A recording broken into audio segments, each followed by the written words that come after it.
Hello बच्चों, welcome to the my YouTube channel learning student. आज हम आप लोगों के लिए लेके आए हैं क्लास 12th का फर्स्ट चैप्टर बायो का है, जो कि हमारा ये चैप्टर है जीवों में जनन यानी रिप्रोडक्शन इन ऑर्गेनिज्म। और ये हमारा लेक्चर फर्स्ट क्लास है बायो का। और साथ में हम आप लोगों को नोट्स भी देंगे, और जिस नोट्स से हम समझाएंगे उस नोट्स को आप जो है कि तैयार कर सकते हैं। तो देखिए, सबसे पहले जान लेते हैं कि जीवों में जनन होता क्या है। What is the reproduction in organism. तो देखिए, जीवों में जनन सभी जीवधारियों की प्रमुख जैविक क्रिया है। जनन जो है एक प्रकार से क्या है, ये सभी जीवधारियों की एक प्रमुख जैविक क्रिया है जो सभी नश्वर यानी नश्वर अर्थात एक निश्चित जीवन काल के बाद जिनकी मृत्यु हो जाती है और पृथ्वी पर उनका जीवन काल समाप्त हो जाता है।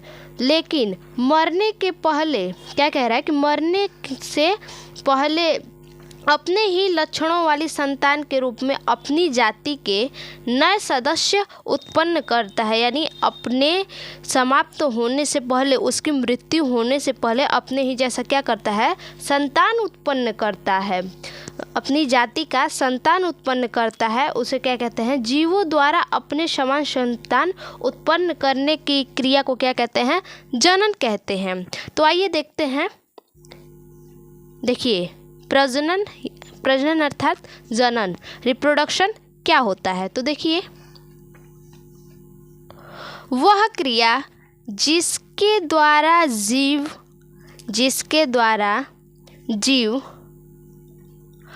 अपने समान नए जीव को जन्म देता है। यानी क्या कह रहा है, अभी हम आप लोगों को समझाए हैं कि अपने मरने से पहले, खुद को समाप्त होने से पहले अपने ही समान क्या करता है, संतान उत्पन्न करता है। तो उसी को कह रहा है, जीव अपने समान नए जीव को जन्म देता है, यानी जनन करने के बाद संतान उत्पन्न करता है तथा अपनी प्रजाति निरंतरता को बनाए रखता है। उसी को क्या कहते हैं, प्रजनन कहते हैं, अर्थात जनन कहते हैं। तो देखिए, अगला टॉपिक क्या है हमारा। देखिए, अगला है प्रजातियों की निरंतरता हेतु प्रजनन की विशेषता। तो देखिए, प्रजनन की विशेषता क्या क्या हो सकती है। देखिए, प्रजनन विशेषता में जैसे हमारी हो सकती है जाति वृद्धि अर्थात पॉपुलेशन ग्रोथ। समष्टि या जाति में नए जीवों के उत्पन्न होने से जाति में सदस्यों की संख्या जो क्या होती है, सदस्यों की संख्या की वृद्धि होती है। तो देखिए, प्रमुख विशेषताएं क्या हैं हमारे प्रजनन क्रिया में। प्रजनन क्रियाओं जैसे युग्मकों से नए जीवों या नई पीढ़ी का जन्म होता है।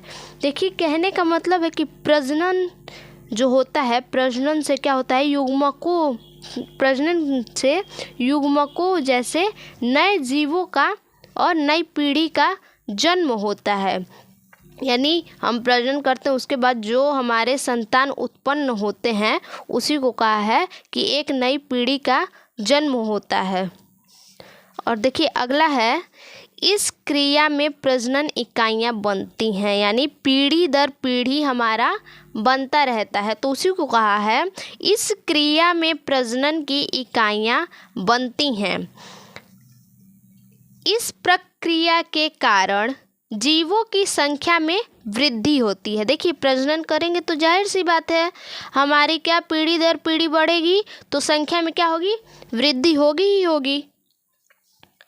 इस क्रिया के दौरान डीएनए का द्विगुणन होता है। क्या कह रहा है, इस क्रिया के दौरान क्या होता है, डीएनए का द्विगुणन होता है। देखिए, पीढ़ी बढ़ेगा तो जाहिर सी बात है कि डीएनए का भी द्विगुणन होगा ही, तथा आनुवंशिक गुण पीढ़ी दर पीढ़ी स्थानांतरित होती हैं।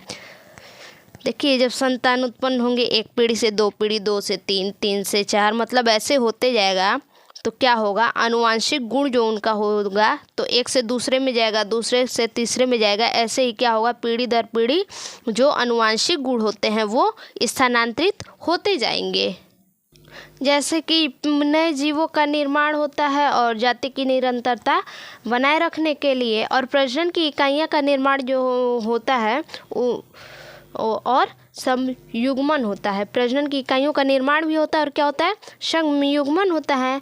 प्रजनन अंगों का निर्माण होता है। यही सब आप क्या विशेषता में लिख सकते हैं, ताकि आपको ऐसा लिखिएगा ताकि आपको समझ में आ सके। तो देखिए अगला टॉपिक देखते हैं क्या है। अगला टॉपिक है प्रजनन के लाभ, एडवांटेज ऑफ रिप्रोडक्शन। तो देखिए एडवांटेज ऑफ रिप्रोडक्शन, इनके लाभ क्या क्या हैं। देखिए पहले तो हम कह सकते हैं कि इनके एडवांटेज हो सकते हैं यानी लाभ हो सकते हैं। जाति वृद्धि, जैसे हमने आपको बताया, पॉपुलेशन ग्रोथ, और जाति की निरंतरता भी हो सकता है। कंटिन्यूटी ऑफ स्पीसीज, समष्टि का संगठन भी हो सकता है। पॉपुलेशन ऑर्गेनाइजेशन, और विभिन्नताएं भी हो सकती हैं, वेरिएशन। तो देखिए जाति वृद्धि, पॉपुलेशन ग्रोथ का मतलब क्या है, समष्टि या जाति के नए जीवों के उत्पन्न होने से जाति में सदस्यों की संख्या में वृद्धि होती है। तो देखिए जाति वृद्धि से ऐसे ही पता चल रहा है कि जाति के जनसंख्या में क्या होगी, वृद्धि होगी। तो आइए देखते हैं। देखिए जाति की निरंतरता कहा है, तो यानी कंटिन्यूटी ऑफ स्पीसीज।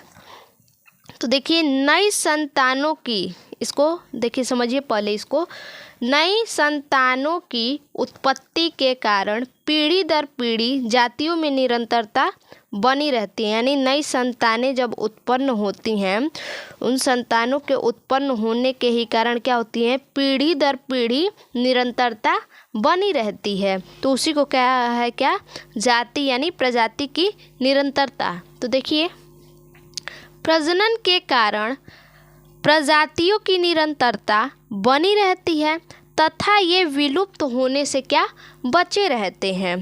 देखिए प्रजनन जो है क्या कह रहा है कि प्रजनन के कारण क्या होती है, प्रजातियों की निरंतरता बनी रहती है, यानी पीढ़ी दर पीढ़ी बढ़ता जाएगा और उनकी जाति क्या होगी, खत्म नहीं होगी, उनकी जाति बनी रहेगी, उनकी जाति की निरंतरता क्या होगी, बनी रहेगी और वो विलुप्त होने से क्या होंगे, बचे रहेंगे। तो देखिए अगला क्या है, अगला है विभिन्नताएं।